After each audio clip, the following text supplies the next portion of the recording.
Okay, thank you. First of all, it's a pleasure to have everyone here. It seems a bit like a family reunion, to be honest, because I'm seeing people, faces I haven't seen in a while, people I've known through emails, but just now meeting.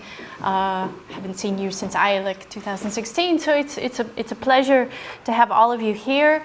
I want to give a special thanks to the presenters who are here and to Victor, who's not arrived yet. But a special thanks to Emily for helping me organize this event. It's a wonderful way to end what is a Connect project. We've had a cycle of lectures and workshops, and this is the last on the long list of events in Connect, and it's a wonderful way to end the project, as you can see. We've got the webpage up here. It's all about transformative knowledge. The Project Connect, which stands for, and it won't move down, okay. Knowledge for network-based education, cognition, and teaching. It's about transformative knowledge. It's about 21st century skills and how we can help teachers interpret, shall we say, what it means to design learning environments that are about acquiring these 21st century competences. And I'd like to go to the description. Okay. The reason that I want to show this page is that you can see by these pictures that a key underlying feature of Connect is creativity. We've been working on getting students of all ages from primary, secondary, and university level to experiment, to explore, to play, if you will, with technology, with arts, as you can see here, with arts and crafts, with ideas, with languages. We've funded and helped design several inquiry-based learning projects, some of them dealing with very sensitive issues. For example, we had 7-year-olds who were introduced to the topic of Syrian war. From there, after seeing the devastation caused by the war, they were then presented with a 3D printer and encouraged to come up with their own ideas of how they might use this 3D printer to go through entrepreneurship towards working on resolving world problems. It was, as I said, with 7-year-olds, not always an easy issue to deal with, but it was the idea of getting them to think creatively, critically about world problems, and they did end up earning over 800 euros. So as you can see, that's some of the output from that. We've also pushed ourselves as researchers to move beyond our normal boundaries, to rethink what knowledge means, and how it's constituted and how one goes about getting it, if you do get it, I don't know, if ever, right?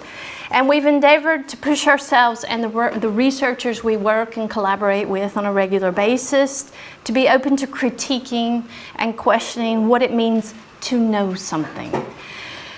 To be willing to explore issues by analyzing evidence and synthesizing existing ideas and expertise, while willingly stepping out of the comfort zone where you know something, that comfort zone of where you know, but maybe you don't know something, so that we can engage with original, new ways to see things.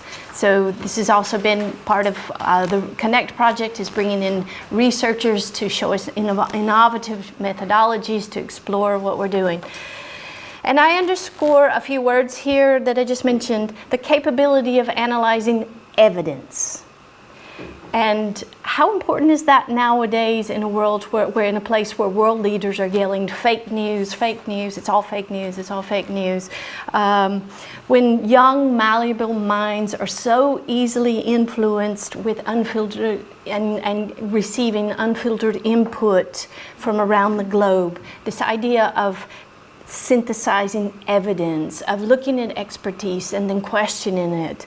In other words, having the criteria and critical thinking necessary to recognize what is solid and sound ideas, and then using those to base creative new ideas.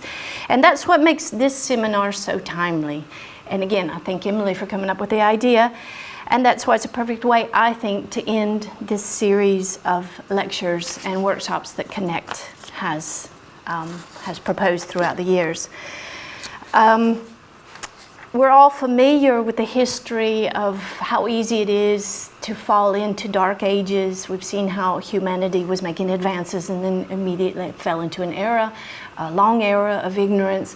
It's a scary thought to see how easily that can happen, and I think that that's why it's extremely important to push for the importance of creative inquiry, this willingness to identify limitations and challenge basic assumptions of knowing as it is constructed in the now, a willingness to step into the unknown, an eagerness to engage in the interactive, experiential, and stimulating inquiry that has to go with other people. It can't be done alone. As you all know, 3 days ago we lost one of the most brilliant minds of contemporary society, Stephen Hawking. And I think it's up to us as the educators of today to help open the path for younger, equally brilliant minds to follow his footsteps and lead us forward in the future. So I hope that this seminar can be one way of beginning to move towards that. And again, I thank you all for being here.